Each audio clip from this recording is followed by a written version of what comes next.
Everybody, welcome to the video. We're going to lineup building for week 9 of the NFL season over on DraftKings. Going over a cash game and GPP strategy. I'll have my core plays video posted later tonight if you do want to check that out.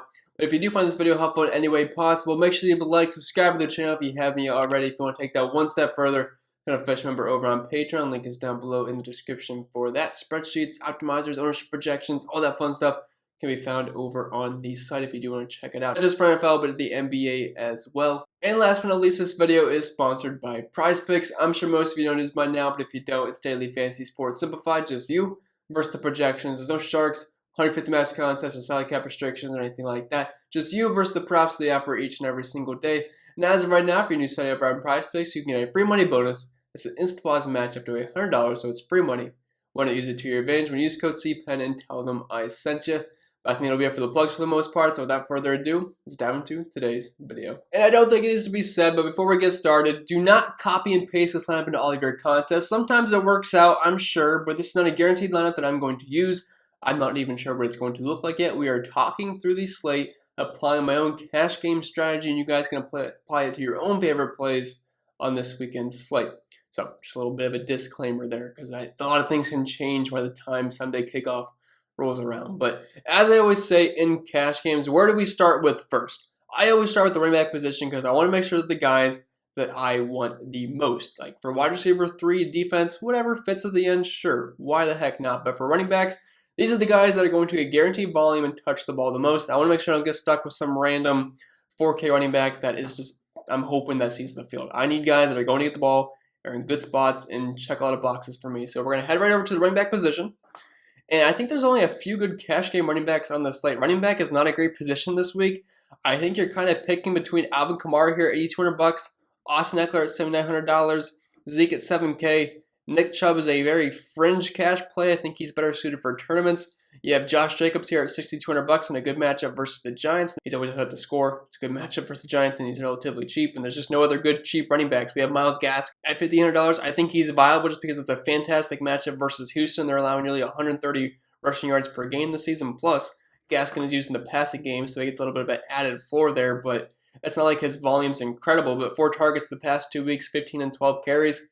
That's not bad. Like, I'm not going to complain too much about Myles Gaskin. If he happens to fit in the flex spot as your running back 3, that sounds just fine to me. I mean, as long as it's a last piece fit. But the 2 guys I think are borderline cash game locks this weekend.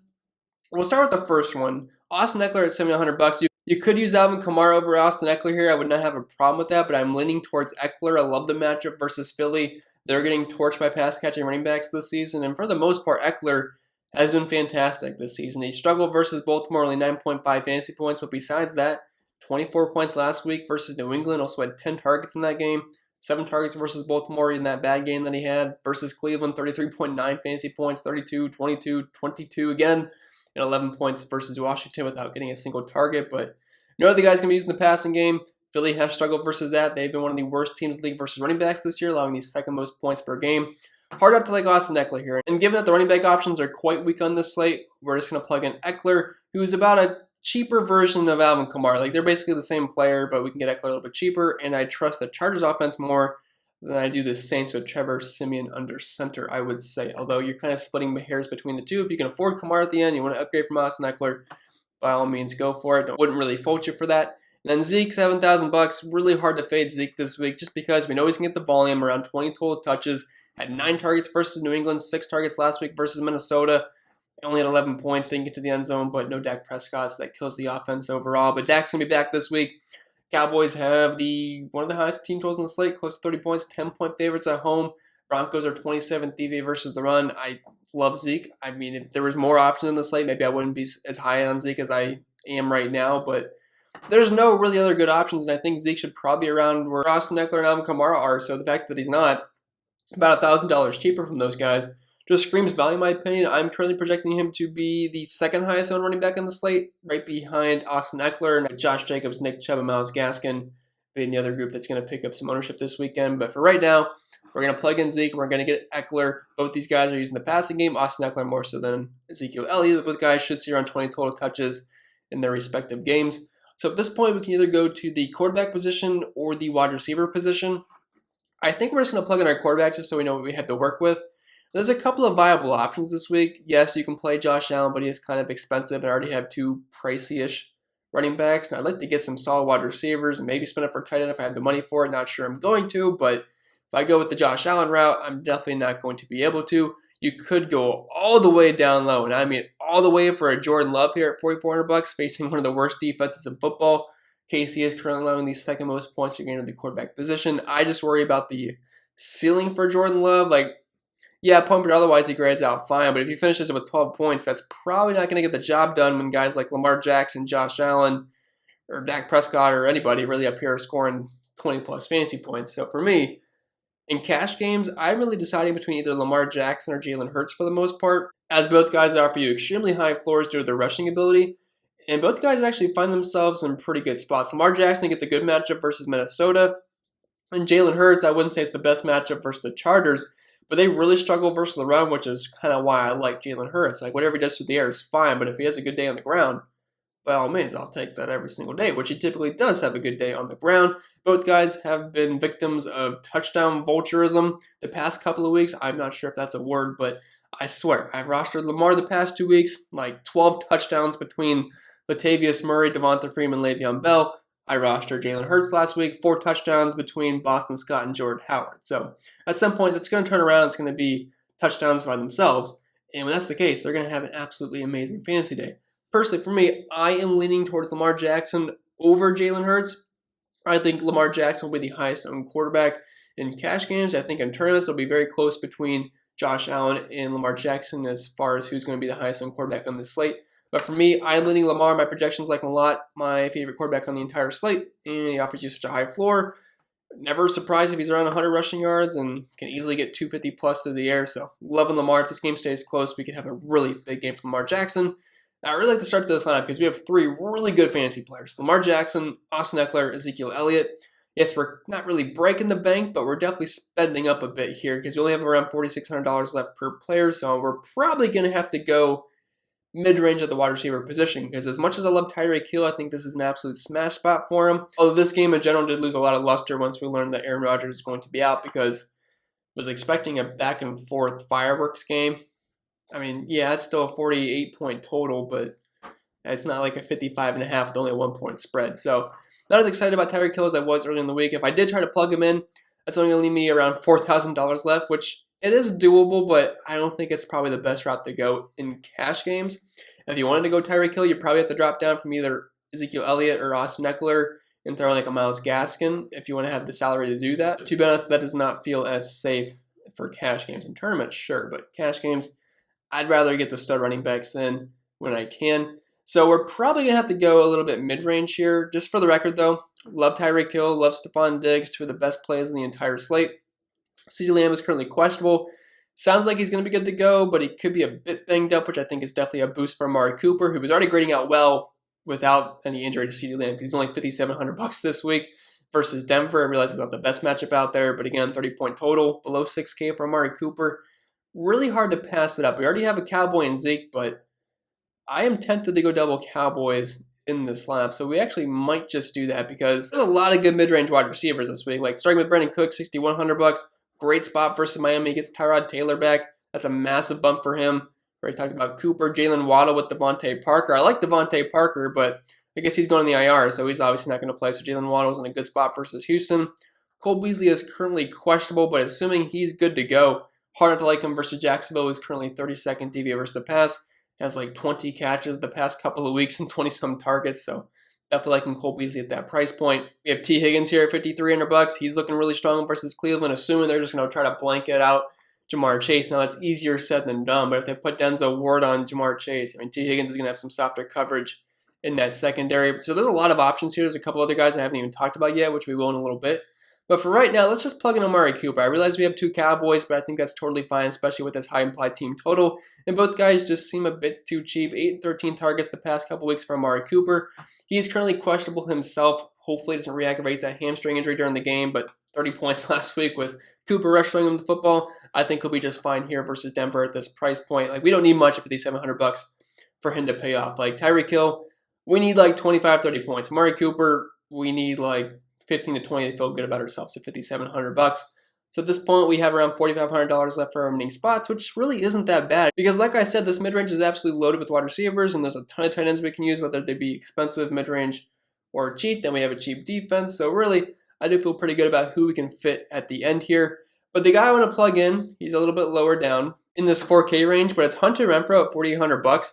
No Henry Ruggs, so it's a bump to all the wide receivers on this offense, but Hunter Renfrow is already getting volume every single week from Derek Carr. Derek Carr has been amazing so far this year, but just since week 3 for Hunter Renfrow, 6, 8, 8, 5, 8 targets. If you look at what Henry Ruggs was getting, 7, 6, 3, 4, 4 targets. Not like he's getting a ton of volume, but just him being out definitely opens up a lot for guys like Bryan Edwards, Hunter Renfrow, and I guess maybe even Zay Jones if you want to go that route, although I would not do that in cash games. And Renfrow seems very safe here. The Giants' secondary is not very good. They're 27th DVA versus the pass, I believe is the correct number. But Renfrow should be a safe bet for double-digit points here. Should get close to double-digit targets.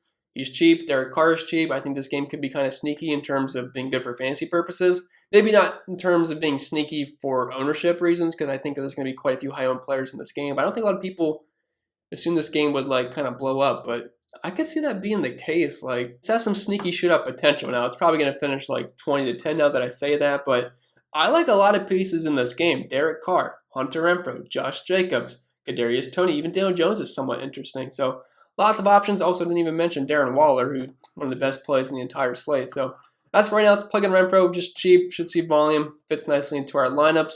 So at this point, we have a wide receiver 3, tight end flex in defense. I feel like we should probably plug in our defense just so we know what kind of actual money we have to work with, because we're just going to put a punt option here.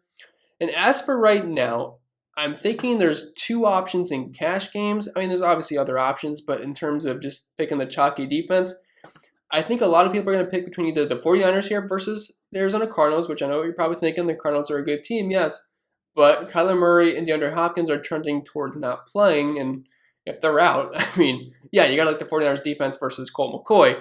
And then if you don't go that route, we have the Chiefs defense versus another backup quarterback in Jordan Love, and they're playing at home. I know their defense is terrible, but I can't imagine they're going to get shredded by Jordan Love here. So you have 2 options, 2,300 Chiefs or the 2,800 49ers. For right now, let's just plug in the Chiefs. And if we have some extra money to upgrade to the 49ers, we can do that. I'd probably feel a bit better about that. If we do go to the Chiefs, that leaves us $5,000 left for our last 3 spots. We could probably fill out our wide receiver 3 because I do have a guy in mind that I like.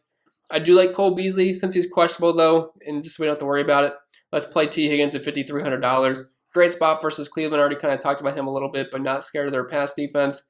Past 3 weeks, 6, 15, and 6 targets. Like, he's used. Jamar Chase just gets all the love because he's a big name. He's a star. He makes big plays. But T. Higgins quietly getting a lot of work so far this season. Only $5,300. Just missed the bonus last week. Had a nice 54-yard catch.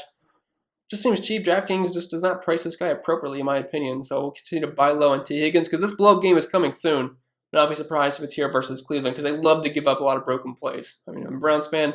I see it every week, broken plays galore, so hopefully T. Higgins can take advantage of one of those. So as far as tight end goes, I'm going to be honest, there's a lot of good plays. Travis Kelce, I want to say best tight end in football, but he hasn't really been playing like it recently. Darren Waller is my top tight end on the slate.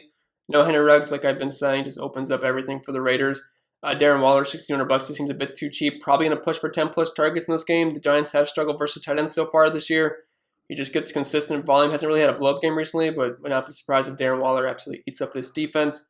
The mid-range is kind of loaded. You have Mike Gesicki here at $4,100. Love the spot versus Houston. Dallas Goedert, $4,500. Love the spot versus the Chargers. They've been terrible versus tight ends so far this year. If you're looking cheaper, Dan Arnold, only $3,400. Has like a 35% target share since joining the Jacksonville Jaguars. Tyler Conklin's only $3,000. Good spot versus Baltimore. They're currently allowing the most points per game versus the tight end position. And Conklin, while he doesn't have a sexy name or anything, he does get volume. Like last week, he had 7, then 5, 3, 6, 8. Like, that's not bad. He's not giving you terrible games. He's only $3,000. Should be a somewhat high-scoring game, and he's kind of a run-back option with Lamar Jackson there. If you're looking to punt all the way down low, I am not going to try to pronounce his name, but he gets work even with Fant in, but there's no Noah Fant this week. I'm hoping he plays, because if he does, he's only $2,600, and quite easy just to plug in here at only $2,600. If you happen to go the absolute YOLO punt route, you're left with $7,100 left for your last spot, which you can play a couple guys that look good. You have Joe Mixon, Mike Williams, who I don't think I'd play in cash games. If you want to go double tight end, you have Travis Kelce, although it never feels great.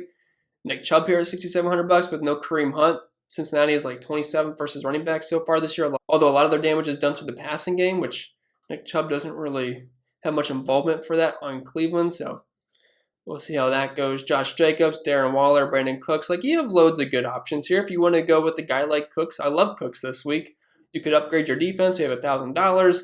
You can move up to, say, the 49ers here, $2,000. You can move up to the Dolphins versus Houston if you wanted to go there out, although we just put a Houston player in, so that wouldn't make too much sense. If you want to upgrade your tight end a little bit, you could go up to maybe a Dallas Goedert. Probably not. Nope, that leaves you only $1,400 left, so you could maybe plug in a Conklin. Because if that guy happens to be out, you'd have to have a pivot. So Conklin, that leaves you $2,100 left, and you could get the 49ers defense. Not a bad looking lineup. If you wanted to upgrade from Brandon Cooks, I'm not necessarily sure it's an upgrade, but you wanted 3 running backs. You have Josh Jacobs here at $6,200. You could go that route. You could also go with Myles Gaskin if you just love the matchup versus Houston. But like I said, plenty of ways you can go to make successful lineups on this slate. Make sure you use your own judgment. And don't copy and paste this because I made it on the fly. I use my optimizer when building lineups, and a lot of things are going to change by the time Sunday kickoff rolls around because I'm recording this video on Friday night. So a lot of things can probably change by then, so do not set this in stone and stay up to date on the news throughout the weekend. But that being said, that'll probably be it for the video. So I hope it was helpful, and if it was, make sure you leave a like, subscribe to the channel if you haven't yet already. If you want to take that one step further, become a official member over on Patreon. Link is down below in the description for that. Optimizers, ownership projections, spreadsheets, whatever it is, you name it, probably on there. I think you will find it helpful. And don't forget, this video was sponsored by PrizePicks. Just you versus the projections. And as of right now, if you're new signing over there, you can get a free money bonus, instant deposit match up to $100 when you use code CPEN and tell them I sent you. But I think that'll be it. I will stop rambling. The core plays video will be posted later tonight if you want to check that out around 9 p.m. And I'll see you guys next time.